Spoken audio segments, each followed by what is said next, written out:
The second instalment of the 28 Years trilogy released last weekend, and despite glowing reviews for the sequel, the return on investment has not quite managed to light the box office up as everyone expected. With the third instalment in production, but a box office return with a massive question mark looming overhead, we thought it would be a good time to talk about trilogies, and more importantly, the foundations for trilogy success. So with that being said, let's talk about movie trilogies.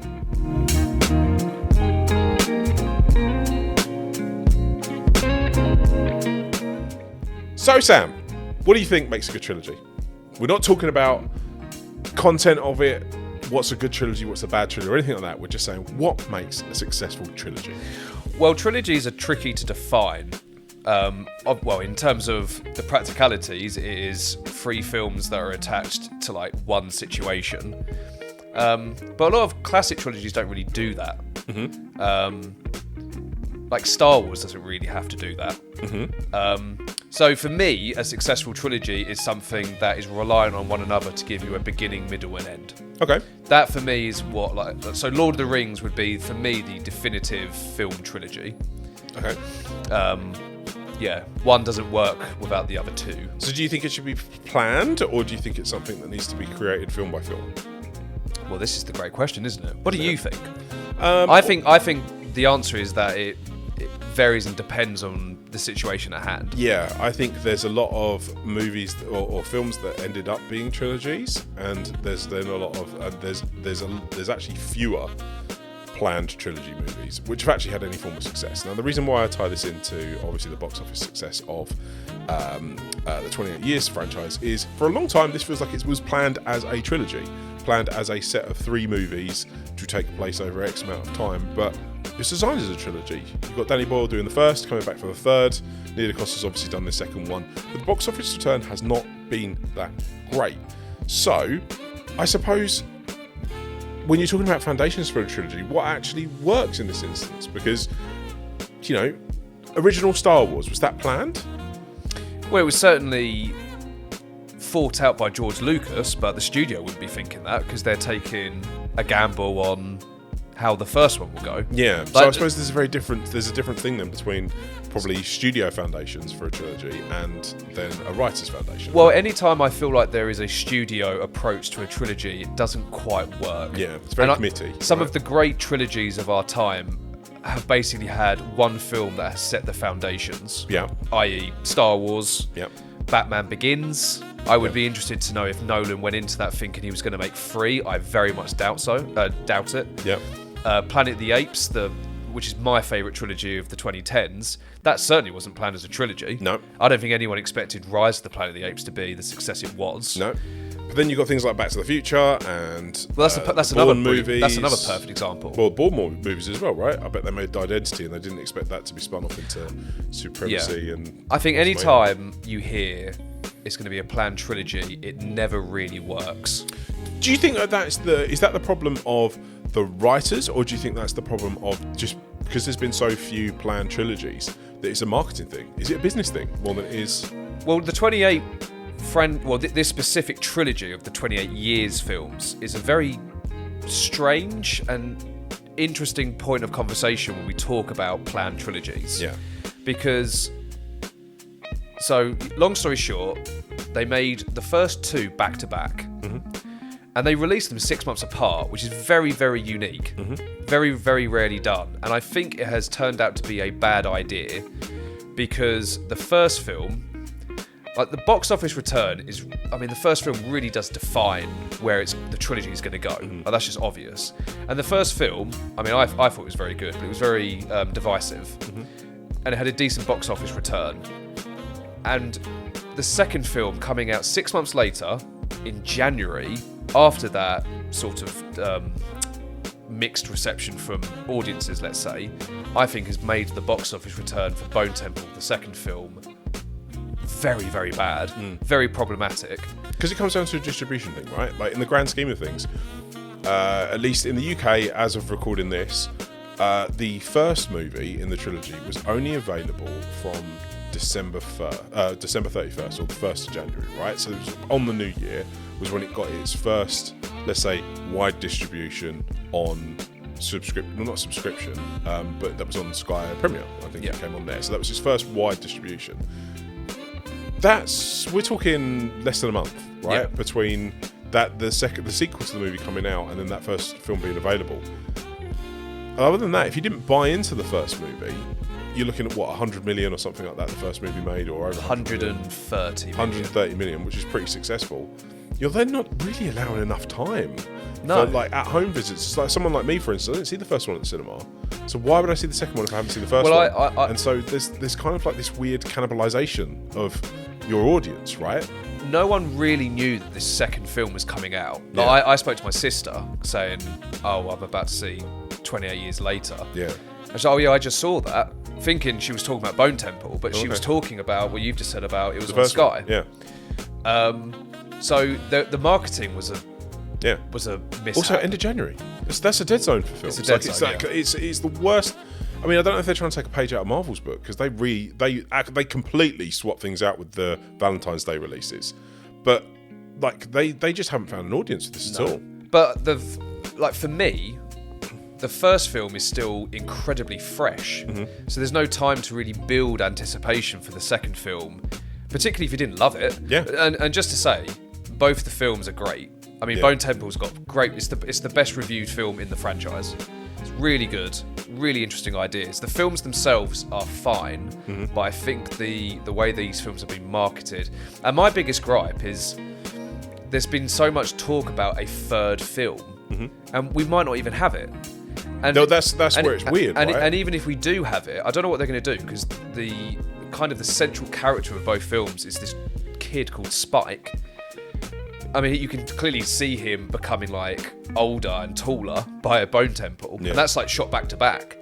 He's going to be like an adult for the third film. Yeah. And I mean, I won't go into spoilers, but there's a big sort of reveal at the end of the second film, and Spike is going to have a big impact on this reveal. But now you're going to, I mean, what? They haven't even shot the third film. That's going to take like a year and a half to come out at the earliest. Yeah. So what are you going to do with that? Well, they're not going to market it though, right? Is it the grand scheme of things? If you're looking at the marketing machine of a lot of cinema, are they just not going to get behind the fact that this is Danny Boyle coming back, potentially Cillian Murphy's in it, potentially like, and then I wonder if then this is now where things are going to get a bit silly. Are they going to then start to bring back other characters? No. Are they going to go wider with this? Are they going to try and leave it on a cliffhanger? Are they actually going to finish it? I wonder if this is going to be a thing, right? Like this feels like a really unique time to have this conversation, because from a narrative film standpoint, critically, this film is very good. Yeah, right? It's great. As a trilogy, okay, it's within a franchise, but within a trilogy, this is a good trilogy. But it feels like the marketing machine and the distribution is the thing that's really hurt this the most, in as much as they just didn't know what to do. And I wonder then if this is like one of those weird moments where it's planned to an extent. You actually got Alex Garland, who's written all the three of these. He knew exactly what he wanted to do with each of them. So it's a planned trilogy that has essentially been let down by its distributor. Yes and no. I mean, are they behind the idea of shooting two and then just not doing the third? Possibly, yeah. Like because it will be down to how do they get the money for it. So, or the production house or something like that, right? But because you can't imagine Danny Boyle's funding this. No. So money's got to be coming from somewhere. But now it's Sony. Yeah. So Sony will be putting the money up for it. But it's whether or not audiences kind of buy it. And I wonder if the plan is that they're just going to, all the marketing budget is just going to go on this third one. So actually, in a weird way, they've got the second one because it's like a critical darling, and it will be something then that you can sell as a box set later on down the line, and it will wash its face when you sell it as a bundle with the third movie or as part of the trilogy, the 28 Years trilogy or whatever. Yeah. I mean, so I wonder if there's something going on there. If the third one, and I hope it gets made, if it does well, it's probably the trilogy of the 2020s. Okay. Possibly, because it's not. I mean, are there any others off the top? When Dune? Oh no, Dune would probably be it, actually. The first one came out in 2021. Yep. So I suppose Dune 3, if that does well. See, that for me is a proper trilogy. Okay. Because that is all sort of like building towards one sort of like grand thing. But then that falls into the same. It's part of that where is the foundation of success when it comes to a trilogy? Because Dune, for instance, is one of those series where it's like it's all written there. Like Denis Villeneuve is picking up a lot of pieces and he's continuing on with it. But those films have an incredible amount of time between entries. So I suppose my next question is then, when you make a trilogy film by film, does the risk then not become distribution within 6 months of each other basically cannibalising it? Is it too long to wait? The example I give for this is, look at Matt Reeves' Batman movie. So there's going to be a long time between the second and first Batman movie, to the point where the DC universe does not look the same. James Gunn has come in, rebooted the whole thing, has made a Superman film, we'll probably have a Supergirl film out, do all of that in the amount of time it takes before a Matt Reeves Batman 2 comes out. So there's even talk that there's going to be another Batman in between while they wait for so long for Pattinson's Batman to kind of get going. So I suppose my question is then, is the reverse, or the other distributors then waiting to see what the box office success is, does that hurt a trilogy? I feel like the Batman situation is very unique, isn't it? Not necessarily, because actually if you look at Dune's a bit different, because obviously that's coming out with quite a decent cadence between movies. But I mean, you're looking at the third one now, you're in for a wait. There's going to be some time now before Dune 3 comes out.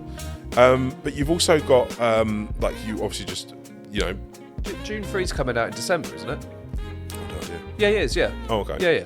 No, I think the gap between the Dune films is quite healthy. There's so many films now where they I mean, I know this is a really obscure example, but look at Kevin Costner's Horizon movie. Do you know what I mean? Like again though, it's like, oh, this is gonna be 5 films long, and they're all gonna be 3 hours each, and you're like, yeah, okay, well that's dumb, but it's still that whole idea where it's just kind of like it's dead in the water. Like literally, Kevin Costner is still making these films, but they're now with his money because producers walked away because they said, well, you didn't have enough money. And it's like, well, what's the point in watching that movie now then? These Horizon films are like they'll be studied of like what not to do. Oh, absolutely. Yeah. Basically, it was just a legacy actor wanted their last hurrah off the back of a very successful TV show. Yeah, Yellowstone kind of brought him back. But I use it as an example of like that whole idea of like the planned trilogy. Like, is it a death knell when someone comes out and says, oh, it's a planned trilogy or something like that? Yes. And does it live and die not necessarily on the creative, but does it live and die on whether or not it earns enough money? In which case, does it make it more of a negative? Again, it completely boils down to probably everything you've said. It's kind of got to be like a perfect mix. Yeah. It's got to be a well thought out idea that generates a lot of interest in the original idea to promote the idea of doing more films. Yeah. Because I think every studio now, they want anything to become an IP. Yeah. So they're like, if a story is good enough, they will basically, even if it doesn't warrant a sequel at all, they will think, oh, we could do something about this. Yeah. So I suppose that leads me on to the last question actually of this let's talk about. Are there any lessons in Hollywood that we can learn and say that's a really good example of a way that you can kick off a trilogy with success? Lord of the Rings. See, another example as well that I've got written down here is, well, Lord of the Rings for one thing, because obviously the whole scope and it was huge, right? In a weird way, it's a bit like the Avatar movies, in as much as like... But Lord of the Rings is unique. I say that a lot in this podcast. Yeah. But like, they shot all those films back to back. Oh, absolutely. That just doesn't happen. Because it wasn't a big studio that made the film. It was New Line Cinema, who at that point were mostly known for doing Nightmare on Elm Street and The Mask. Sorry. So you've got basically a company that isn't like a huge corporation, so it gives like this kind of like almost organic backing. Yeah. That doesn't happen anymore. They were like, Peter Jackson, you've got an idea, we like your vision. Do you not think so? Well, I think like in the world of streaming, I genuinely think they could. In the world of streaming, because you just give money for anything now. Like if someone turned around and they came up with a good idea, if you had an acclaimed enough director go to a streaming service and say, I want to make a trilogy, it's going to cost $1 billion, and that's it. The only thing that I think is comparable is when they filmed Infinity War and Endgame. Like they went to Georgia, they just hired the when they basically had all the studios and stuff, and they were setting up to do Endgame, they said we're filming both back to back, and we're going to film it. So it's the only one where you're just like, well, okay, or Disney know what they're doing with this, releasing it as 2 films. So there are still, elements of this. The reason why I bring it up, you're absolutely right. I think Lord of the Rings is a really good kind of idea about how you do a trilogy. The only other thing that I would say is, if we were going to sit here, if we were sitting here with an executive right now, learn lessons from your tweeny movies. Learn lessons from your Twilight. Learn lessons from your Hunger Games. Learn lessons from all of those franchise movies. They released in a decent cadence. There was 12 to 18 months between each of those entries. They picked up all where it left off from the series of the movies, and it felt coherent. Like, as much as people love or hate them, those 2 franchises were a really good example of how you can actually do this to success. Generate enough excitement around your IP and then actually get something from it. It's a weird example to use because most of these turned into sagas and franchises and whatnot. But I think, like, in terms of if distributors want a model to plan trilogies on, I wouldn't look much further than that. It's easy to do. They weren't made for much money, and that's it. They went on to earn millions and billions. I will say, just before we end, Lord of the Rings and like Star Wars, which we've mentioned a couple of times, they are also burdened by the success of their trilogies, because then people expect the same, which is probably what let down the Star Wars prequel trilogy and the Hobbit trilogy. Yeah, absolutely. Because people go into it being like, well, it's got to be the same because we need to make this amount of money. Like, I love the prequel trilogy. Story for another day. But that could have easily just been Revenge of the Sith. The Hobbit, that doesn't need to be 3 films.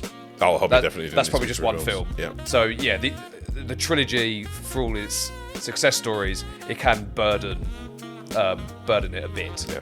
Aidan Turner cannot save the Hobbit movies. I don't think many people could they? No, but if anyone was going to try, it would have been Aidan Turner. Aidan Turner. Yeah. He's in a great show called Rivals, by the way. 2nd season comes out in May. It's not as good as Pole Up, just saying. Anyway, that's how Let's Talk About It. If you agree with what we talk about, please comment down below. If not, and you think we're complete and utter madness, let us know what you think.